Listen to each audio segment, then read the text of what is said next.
In the name of Allah, the entirely merciful, the especially merciful, peace, mercy, and blessings of Allah the Almighty be upon all of you. I'm Umar bin Abid and we're watching Umar Linguistics. So, dear viewers, in this lecture, we are going to solve study questions of Chapter 2, Animals and Human Language. I shall explain all the questions and their answers. So, this video in English, and you can watch the same video in Urdu as well. I have given the link in the description below. So there will be the questions and their answers from all these edition 4th, 5th, 6th and 7th edition.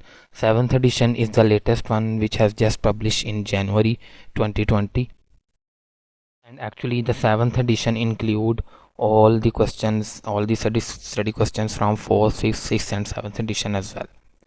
So let's start without any delay. First of all, what is displacement? So we know it is one of the property of human language which suggests and which allows language users to talk about things not present in the immediate environment. So by using language, we cannot just talk about the future, about the present, but also about the past as well as the future, and even we can talk about some you can say some novel things as well, like angels, uh, and similarly many other things which even we do not have seen.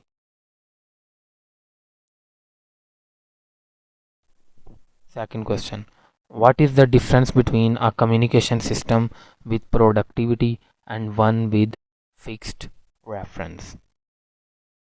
What is the difference between these two communication system with productivity and one with fixed reference?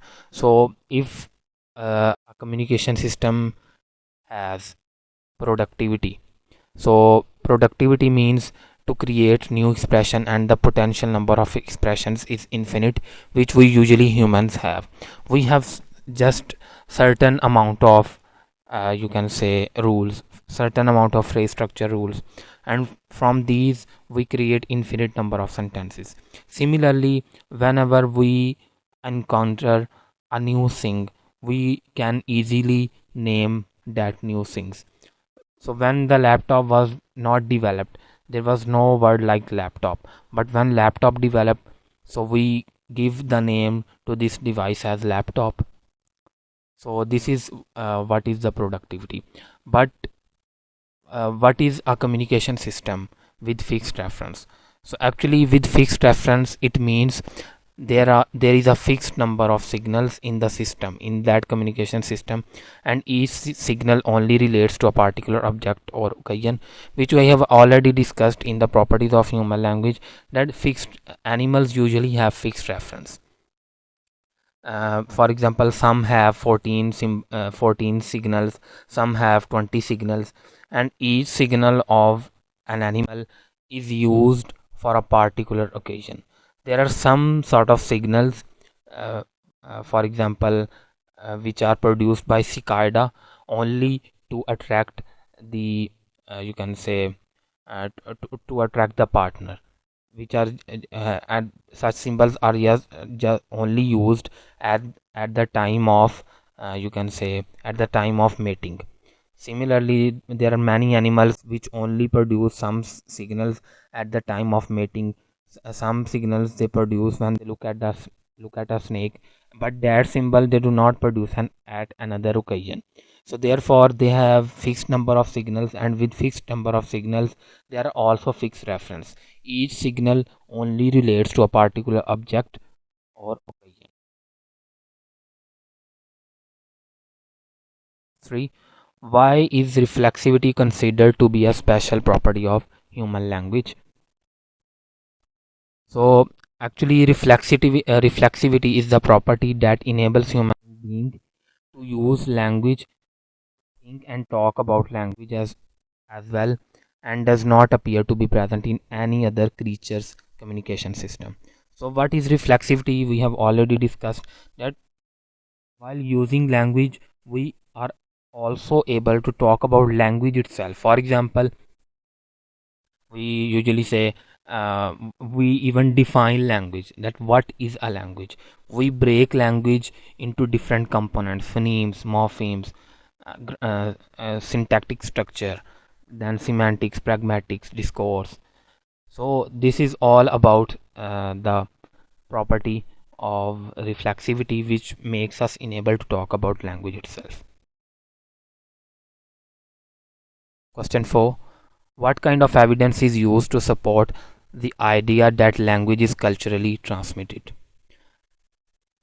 So cultural transmission means that we do not learn language by our biological parents, but we learn language from the culture around us, or in whatever culture we are living, or from whom with whom we are spending time. So it all depends on these factors that we learn a new language, that we learn a language.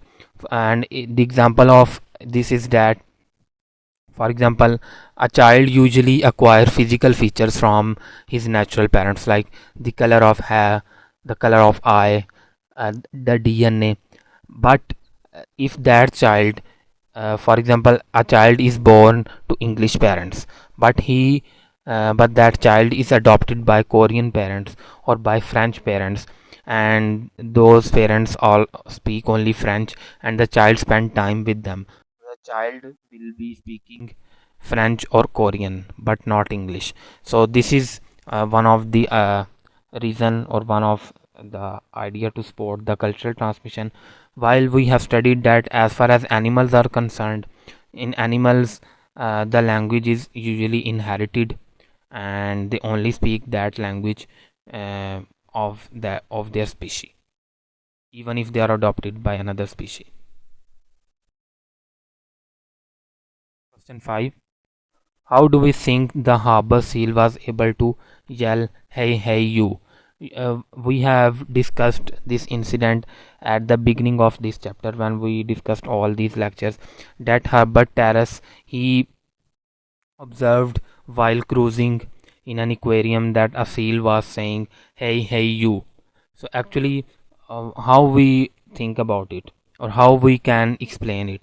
So actually, they were believed to be imitating something that they had heard. So actually, we can say that might be the harbor seals were imitating some sounds they had heard. It might not be very clear, "Hey, hey, you." It may be very similar or close to that, but how they were able to produce this sound, just because they were believed to be imitating sound which they might have heard from some human beings. Question 6. Why isn't glossolalia considered to be communicative language use? We have already discussed this as well, that glossolalia is simply the production of stream of sounds and syllables, usually as a form of self-expression with no intention to communicate, and usually it happens in churches, Pentecostal church, where just the people just repeat some sounds, and there is a repetition of sounds. Sometimes even they do not understand. So therefore, glossolalia cannot be considered to communicative language use. Even sometimes, while they producing those sounds, they are unconsciously producing all sounds without even understanding. So therefore, glossolalia cannot be considered. Even sometimes people get some passion, and even they do not know what they are saying. So it is also an example of glossolalia usually. Question 7. Which English words was Viki reported to be able to say? Viki was taught, and she was able to say only a few words: mama, papa, and cup. But even she was producing these sounds with very poor quality. Question 8. What property did Washoe's language seem to have when she used an expression such as water bird to refer to a swan? So actually, Washoe was able to showing productivity in her language when she was expressing water bird to refer.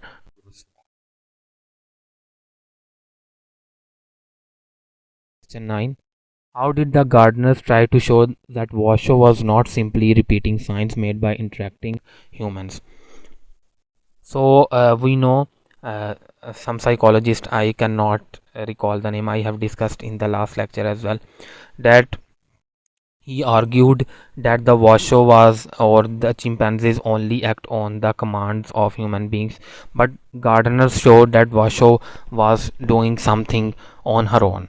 So Gardner actually they designed experiment in which no humans could provide cues, and Washoe could still produce correct signs to identify objects in picture. Therefore, Gardners showed that Washoe was able to communicate with human beings without their commands and without their presence. Question 10. If Sarah could use a grey plastic shape to convey the meaning of the word red, which property does her language seem to have? So actually arbitrariness, because usually to refer to use a grey plastic shape to convey the meaning of word red, because there is no natural connection. What is arbitrariness? That there is no natural connection between the word form and its meaning. So therefore it was arbitrariness. Question 11. What was the name of the language that Lana learned? It was a Yerkish language, you know, and even Kanzi also learned this language.